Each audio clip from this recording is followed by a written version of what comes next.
Vos événements à ne pas louper au plus proche de chez vous, c'est dans Quoi de Neuf. L'agenda, c'est à partir de 7h45, mais juste avant, le sport à l'honneur, comme tous les vendredis matins à 7h35. C'est avec Baptiste et votre chronique hors jeu. Bonjour mon cher Baptiste, on est en pleine période des Jeux Olympiques, alors évidemment tu voulais nous raconter une histoire en rapport avec les Jeux Olympiques. On part aux Jeux de Berlin en 1936 à la rencontre d'un sprinter américain qui remporte 4 médailles d'or lors de ces JO, apportant la preuve que les théories raciales des nazis sont infondées. Berlin, août 1936, le stade olympique est plein. Les 100 000 spectateurs côtoient les drapeaux à croix gammée et dans la tribune d'honneur, Adolf Hitler assiste à ce qui doit être la démonstration de la supériorité de la race aryenne, la gloire du peuple allemand. Mais sur la piste, un jeune homme mince, 1m80, 75 kg, attend le départ du 100 mètres. Il est noir. Il s'appelle James Cleveland Owens et il compte bien apporter la preuve que les théories délirantes des nazis sont infondées. James Owens naît en Alabama. Il est le dernier d'une fratrie de 10 enfants dans une famille de métayers noirs.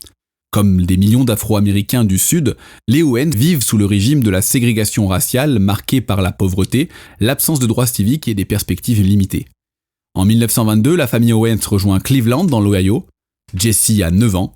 Un enseignant comprend mal son accent sudiste et l'inscrit sous le nom de Jesse, au lieu des initiales JC. Le surnom restera. Owens s'est repéré au lycée et devient rapidement l'un des meilleurs athlètes du pays, mais en dépit de ses performances, il ne peut ni manger avec ses coéquipiers blancs lors des déplacements, ni dormir dans les mêmes hôtels. L'Amérique des années 1930 reste profondément ségrégée, y compris dans le sport universitaire. Le 25 mai 1935, lors des championnats universitaires de la Big Ten Conference, à Ann Arbor, Jesse Owens établit ou égale 4 records du monde en l'espace de 45 minutes. Sur 100 mètres, en saut en longueur, sur 200 mètres et sur 200 mètres haies. Pour les observateurs avertis, Owens est déjà le favori des Jeux Olympiques de Berlin prévus l'année suivante. Les Jeux Olympiques de 1936 avaient été attribués à Berlin avant l'arrivée au pouvoir d'Adolf Hitler. Une fois installé, le régime nazi comprend rapidement l'intérêt politique de l'événement. Les Jeux doivent être une démonstration de modernité, de discipline et de supériorité raciale. L'Allemagne investit massivement dans les infrastructures, la mise en scène, la propagande. Aux États-Unis, la participation aux Jeux suscite un immense débat. Des voix s'élèvent pour dénoncer la politique antisémite du régime nazi et appeler au boycott. Finalement, le comité olympique américain décide de participer, estimant que le sport doit rester en dehors de la politique. Jesse Owens embarque pour l'Europe en juillet 1936. Il a 22 ans. Il voyage avec une délégation américaine majoritairement blanche. À Berlin, il découvre un environnement paradoxal, une ville nettoyée de toute trace visible de persécution, des affiches antisémites temporairement retirées et un accueil courtois pour les visiteurs étrangers. Le 3 août 1936, Jesse Owens s'aligne sur le 100 mètres. Il remporte sa série, sa demi-finale et la finale avec une relative facilité. En finale, il s'impose en 10 secondes 3 devant son compatriote Ralph Metcalfe. C'est la première médaille d'or de sa carrière olympique et contrairement à une idée largement répandue, Hitler ne quitte pas le stade uniquement pour éviter de saluer un homme noir. La veille, le CIO a rappelé au chancelier qu'il devait féliciter tous les vainqueurs ou aucun. Hitler choisira donc de ne féliciter aucun athlète personnellement. Le concours de saut en longueur devient l'un des épisodes les plus célèbres de ces Jeux. Owens commence mal, avec 2 essais mordus. Il reste un essai, et l'Américain pourrait être éliminé. C'est alors que Lutz Long, athlète allemand et favori de l'épreuve, lui conseille de reculer sa marque d'appel pour assurer un saut valide. Owens suit le conseil, il se qualifie puis remporte l'or avec un saut à 8,06 m. Long prend l'argent. Les 2 hommes se congratulent devant les caméras, bras dessus, bras dessous. L'image fait le tour du monde. Elle tranche avec la rhétorique raciale officielle du régime nazi. Lutz Long mourra en 1943 sur le front italien et Owens conservera longtemps ses lettres. Le 5 août, Jesse Owens remporte le 200 mètres en 20 secondes 7. Nouveau record olympique. Il domine la course avec une aisance visible. Les journaux européens parlent de l'homme le plus rapide du monde. La 4e médaille d'or de Jesse Owens est aussi la plus controversée.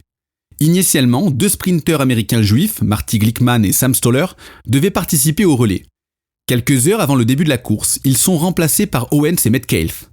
La décision est attribuée à l'entraîneur Dean Cromwell, officiellement pour des raisons sportives, mais encore aujourd'hui le doute persiste, il semblerait que le comité olympique américain ait cédé aux caprices racistes des nazis. Les États-Unis remportent le relais et établissent un nouveau record du monde, Owens décroche sa 4e médaille d'or. À son retour aux États-Unis, Jesse Owens est accueilli en héros par une parade à New York. Mais l'Amérique qu'il retrouve n'a pas changé. Lors de la réception organisée en son honneur, il doit entrer par l'ascenseur de service. Il ne reçoit aucun soutien financier durable de l'État ou du comité olympique. Privé de statut professionnel, Owens peine à gagner sa vie. Il participe à des courses d'exhibition, parfois contre des chevaux ou des motos, pour quelques dollars.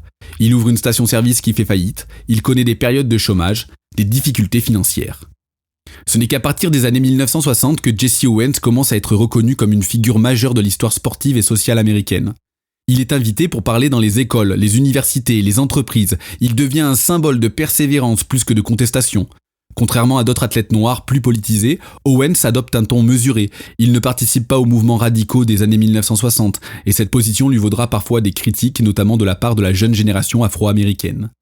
En 1976, il reçoit la médaille présidentielle de la liberté des mains de Gerald Ford, et en 1981, il meurt d'un cancer du poumon à Tucson, en Arizona, à l'âge de 66 ans.